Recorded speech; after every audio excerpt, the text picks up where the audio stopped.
Right. So good evening. It is August 9th, and welcome to the Cub Scout Engagement Series, episode 3. Got a few people online with us, and want to walk you through and kind of first I want to do is one, thank you for your time. Our goal tonight is to keep this under 30 minutes.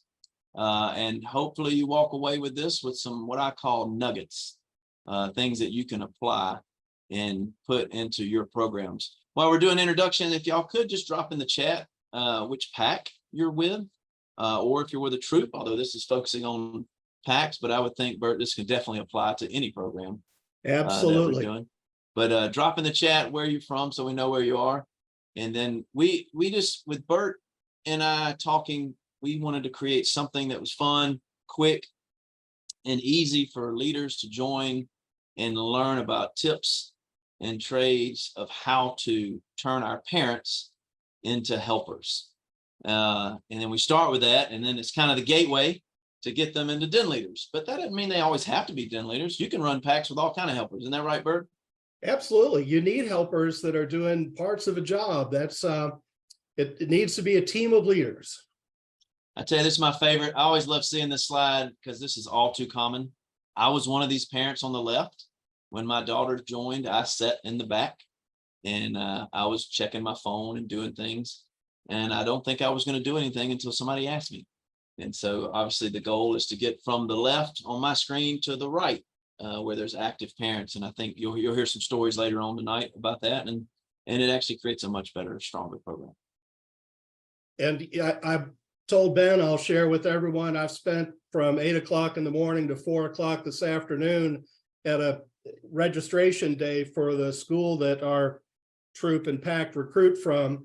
I intentionally did not wear the khaki, but I did wear a scouting shirt. So it got a lot of attention. People knew where to find me as one of the scout guys. And our Cub Master also was just wearing regular clothes, basically to try to demonstrate that we don't have a separate scouting coach. It's us leading the kids. Yeah, I did point out to everybody that I'm the only non-parent who's part of the pack leadership. Everybody else is a parent, and everybody else has got to step up to be engaged. And that is intentional. Like I purposely I have a scouting shirt on, but it's not a uniform. This is intentional for us. Bert likes the louder colors, but I think too many people, when they see the khaki, which I'm not afraid of the khaki, but they think, oh, they're in charge, they got this. Whereas I will point out that what I did like was that we did have one leader wearing khaki, and she was a living, breathing example of the fact that girls are in scouting. And also that she, a year ago at registration day, had no earthly idea how to be a den leader. And she's like, I've got it, and you can get it too. So, Bert, is there a single way to do this? There is not. I wish there was, but there just isn't. But there are many tools, some of which you're going to look at and go, I can't pull that off. Other ones you're going to go, yeah, we need to do more of that. Or maybe you're going to recruit a helper to do more of it. We have in our recruiting leaders page, we've got a list of what we initially called 50 ways to lure a leader. It's up to 83 ways to lure a leader. And we've grouped them into these concepts of, organize yourself to pull in leaders, as opposed to saying, oh, we've got Ben Buckaloo as our Cub Master. He'll do everything. Organize so that you can put people to work, let them lead and succeed. Part of that is then recognizing people for stepping up, for doing a good job over and over and over again. Right-size jobs so that you're not putting too much on somebody where they're going to fail, but you're giving people small pieces and they can succeed. If needed, right-size your program. If you don't have enough leaders to do meetings every other week, meeting once a month, and if they're really solid, is going to work out for you. That way you're not going to burn out your thin leadership core, and hopefully you'll expand it some. You got to communicate, invite people. That's what we're going to talk about today. And using activities is a great way to go. We saw a lot of parents' eyes light up when they heard about some of the places we might go. And so all of those help make it work. So today, talking about communicating with adults, making them all raise their hand and say yes. Now, it's not going to work out magically like that. Part of it is just building the culture. Having a culture where your messaging is every parent helps. Everybody is going to do something that will help their den, help the pack, make it go.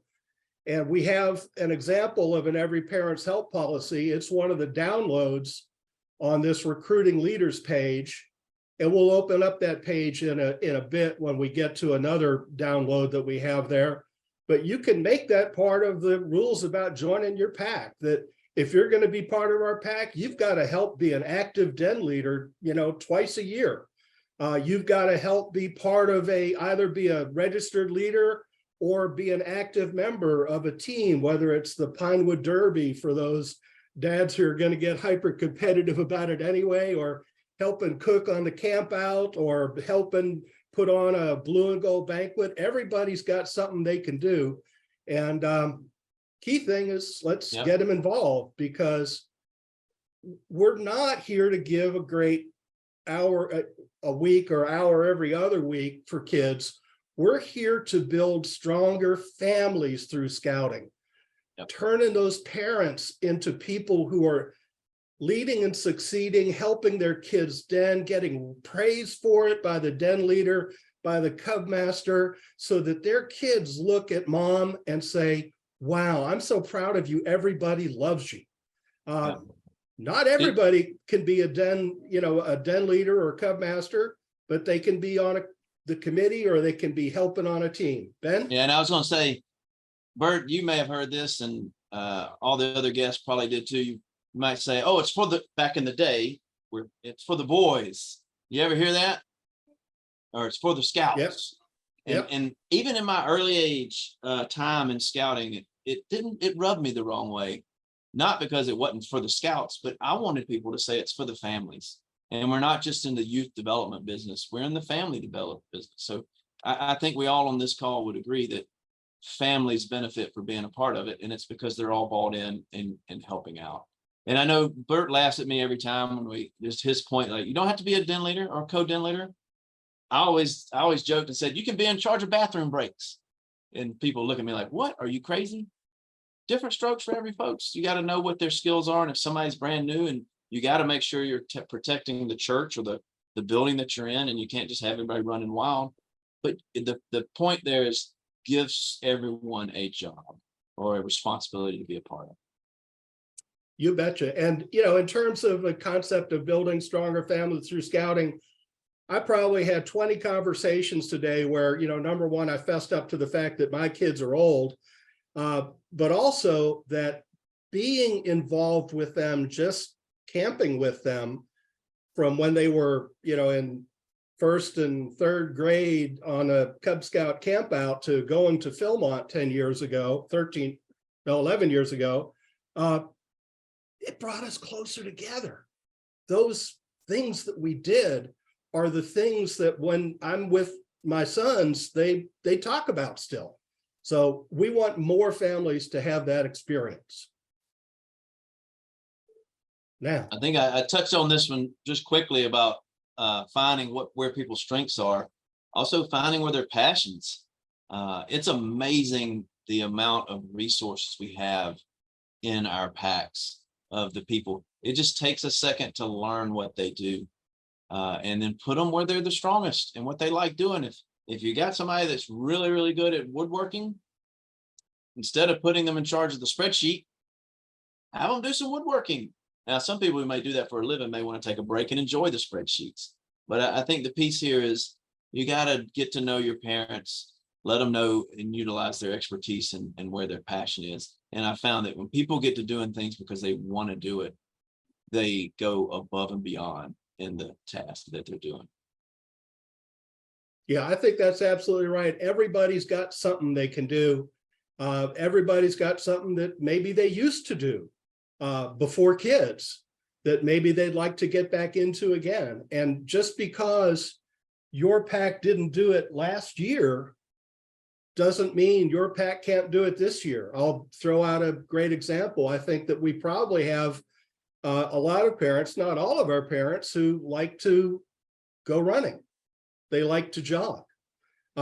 There's absolutely no reason why your den or your pack couldn't make that part of your program and then do the Peachtree Junior race together. It would be a great activity. And if you've got somebody who's, you know, a mom who loves running, a dad who loves yoga, or vice versa, you could make that part of your program. That's right. I tell you, this next one is fun. I like this next piece, Bert, where how many times have everybody been sitting in a room and somebody stands at the podium and says, all right, I need somebody to sign up, get with me afterwards. And most likely nobody comes up and comes, they go to the door. But I think Bert will go into some detail here, but like, that's just, you got to have many ways that you need to do that. You need to have sign-up sheets, but there's also one-on-ones and just different strategies, and you got to use them all because everybody responds different ways. When we were talking just before tonight's episode, I told Ben, I liken this to your group pitch think of D-Day. For 12 hours before anybody gets on the beach at Normandy, you've got artillery and airplanes just bombing the battlements on the cliffs above the beach in order to get the message through. We're coming. We're softening the ground.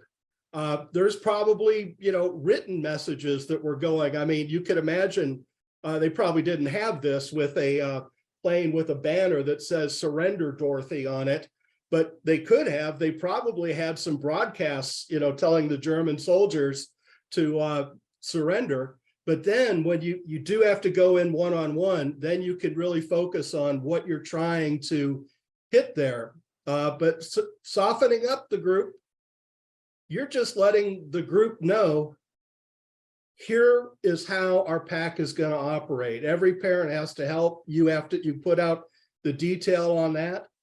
And using written help wanted lists can be useful as well. One of the ways to give that is in a pack orientation. And Ben, I know you are keen on how this is so important. Yeah, I do. And quick, can you go back one? Is this where I tell my story about being locked in the chapel? Oh, you can do this here because that could happen at a parent orientation. It can. So you talked about a group pitch, and I think I shared this on another episode, and I'll get it real brief here. But back to that group, hey, can everybody help? The first ever meeting I went to with my daughter, the Cub Master said, all right, all the children go over to the other room, and the den leaders did a fun activity. He had all the parents in the chapel. And he's like, all right, we're not leaving until we get these, which I think Bert's going to show you a sign-in sheet here in a little bit. But we're not leaving until we get a person to help with the Pinewood Derby, a person to help with the popcorn sale, a person to help with the spring camp out, all of the above tasks. And we, of course, somebody in the crowd, can't imagine, Bert, what they said. They said, hey, can't you just send an email and we'll just sign up with Sign Up Genius? You can imagine how that went. And me sitting in the crowd, knowing my background, I was like, yeah, I know that's not going to work. And of course, good for the Cub Master at that time. He said, yeah, what's going to happen is the same old people are going to sign up for the things. And this way, everybody's involved. So that's the sign. You'll see a sign up sheet. And we definitely have all these resources on the link pages that we have that we can share. But hitting back on the parent orientation, God, now is the recruiting time. And I believe too many packs try to make that first pack meeting the parent orientation. And you might have, okay, let's have the new leaders go over here and talk to this booth.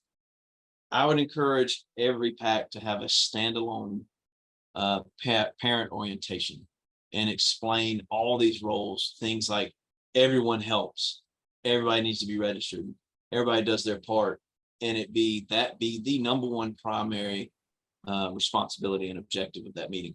And there's, as we will say, and Bert will always say, there's no one way to do it.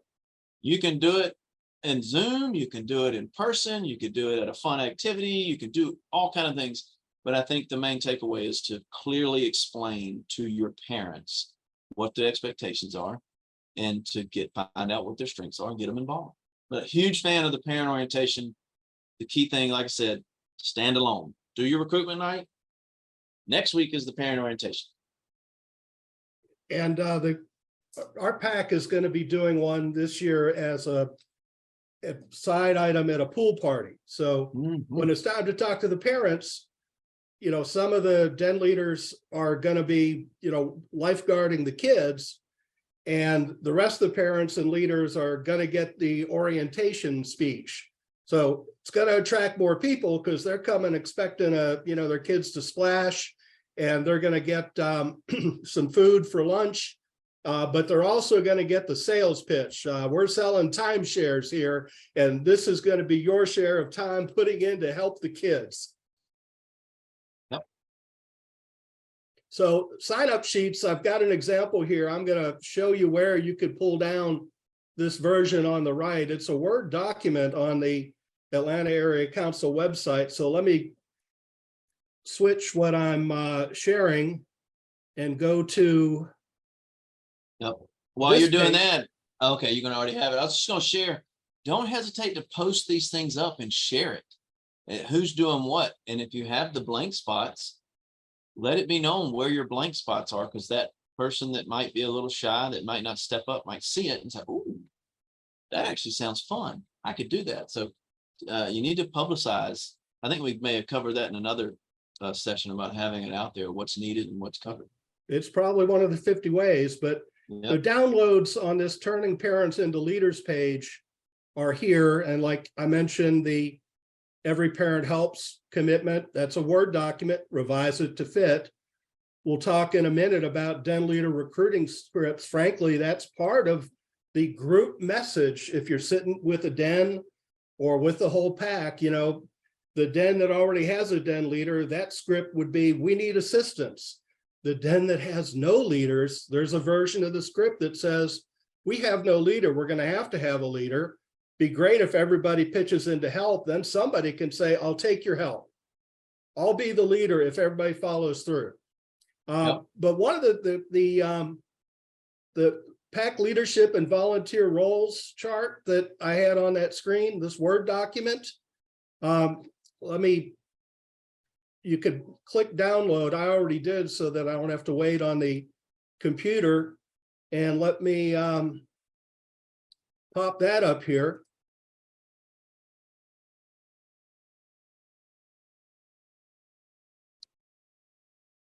So this is a Word document. We've got the concept of having job titles on the left side, concept of having a committee chair for the PAC, but also getting assistance at each den level. Basic concept is somebody to recruit people to fill out this job chart. So you're going to need one or more den leaders. You're going to need assistant den leaders. You're going to have a cub master. You want some assistants.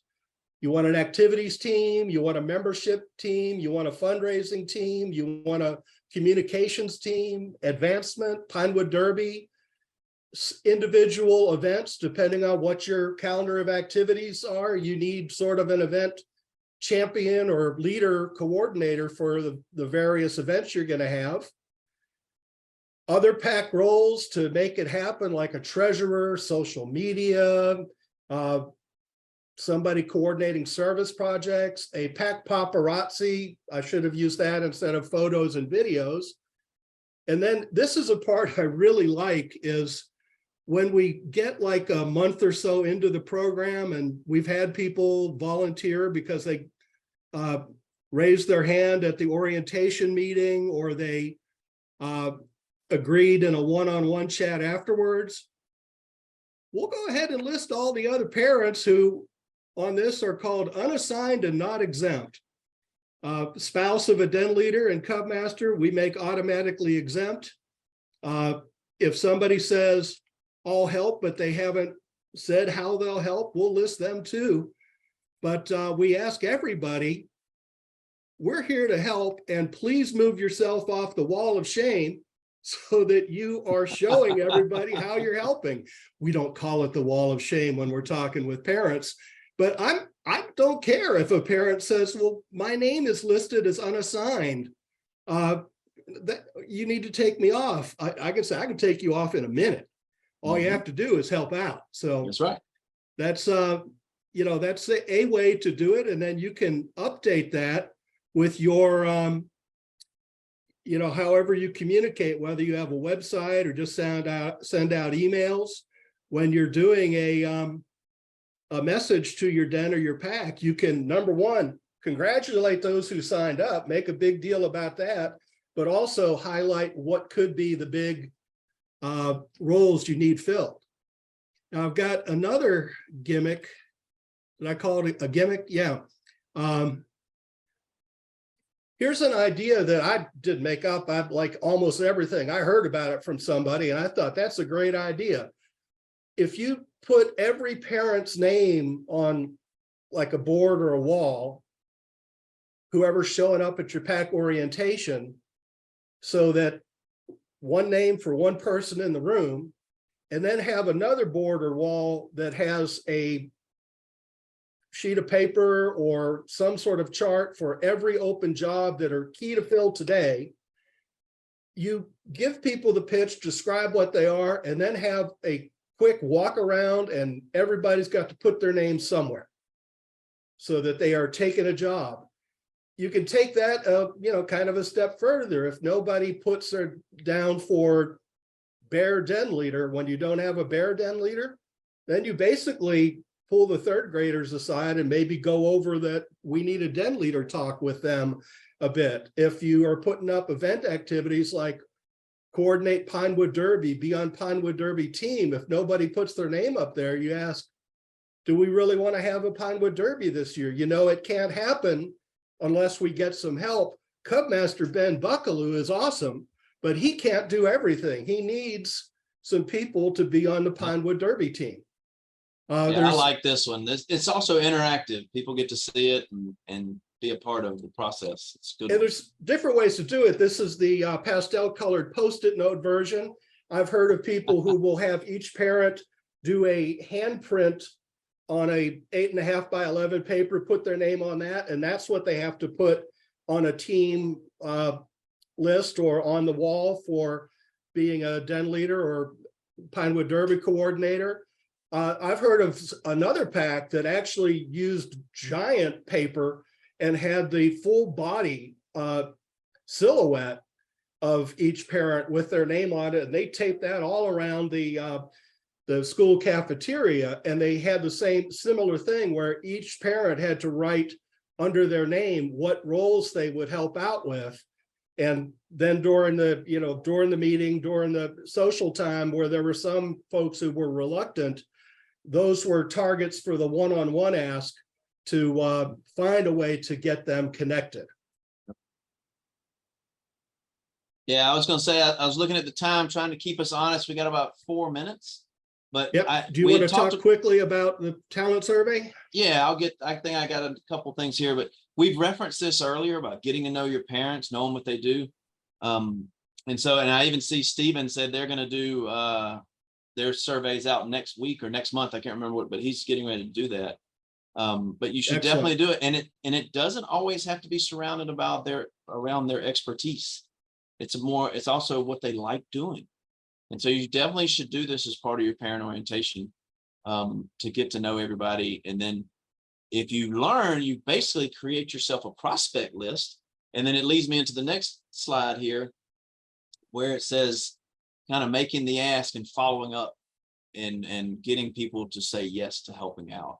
And I like this piece here because it really gets into like sales, and when you're recruiting people, when you go, and it makes it special when you take the time and you look them in the eye and you do a one-on-one specific ask and say, hey, you're really good at this. You identify that you can do these skills, or you're passionate about this.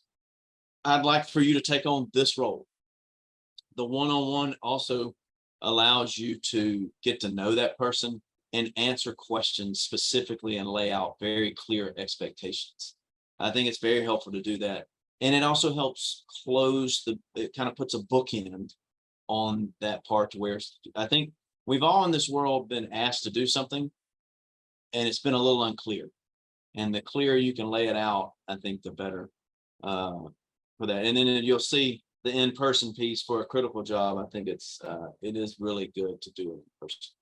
And Stephen, in that in-person contact, that's when you can really find out somebody's comfort zone.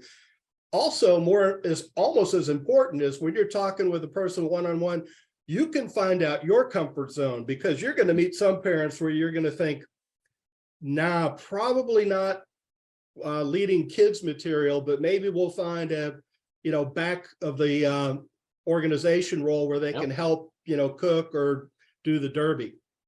Now, they say in scouting and in other things, many hands make light work, and that's a wonderful phrase. It's very trite though, but you got to plan.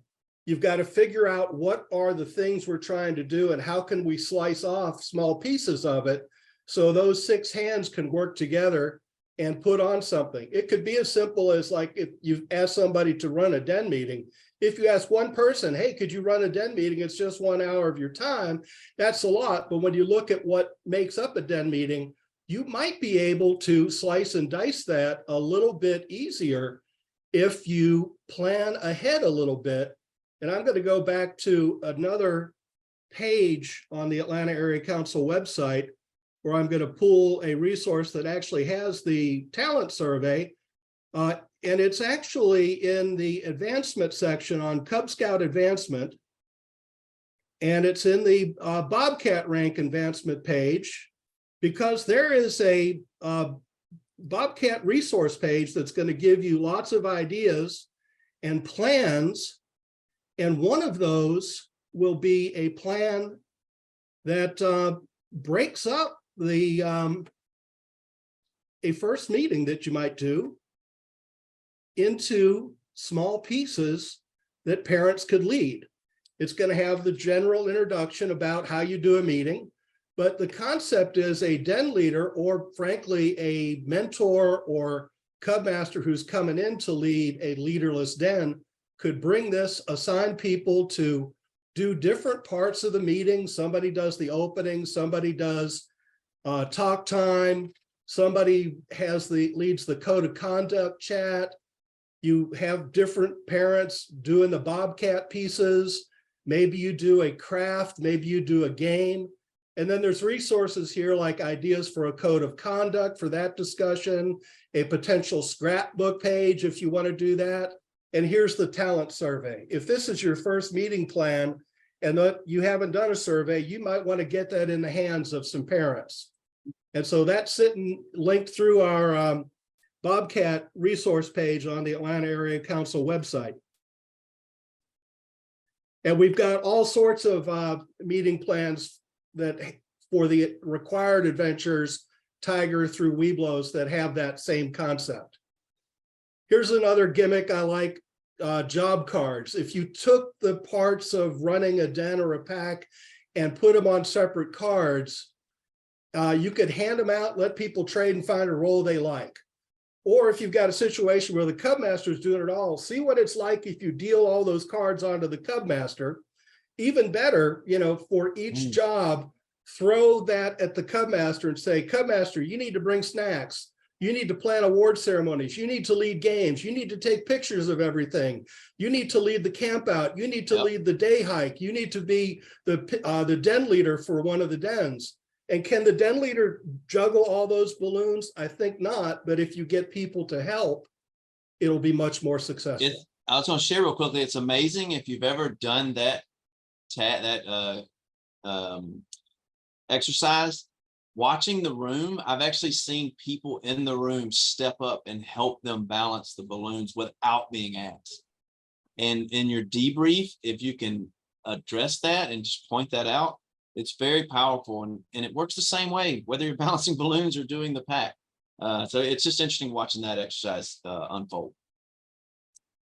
Share some more resources. I think that wraps up our stuff, but I think, Bert, you want to just recap on the resources and training that are still out there? Yeah, I mean, if you go to volunteer on the Atlanta Area Council website, it drop down, there will be recruiting resources. So this volunteer bit, advancement resources under there. There's also fun activities. So there's a lot of stuff there. It's there to make it fun, simple, and easy to lead den and pack activities. All right. Questions? Well, what I'm gonna do is I'm gonna thank everybody for joining. I'm gonna stop the recording now and then open it up for questions, because we do put these on YouTube. And so if you're watching on YouTube, thank you for watching. And be sure to touch in live with us so you can ask questions and get good info from Bert.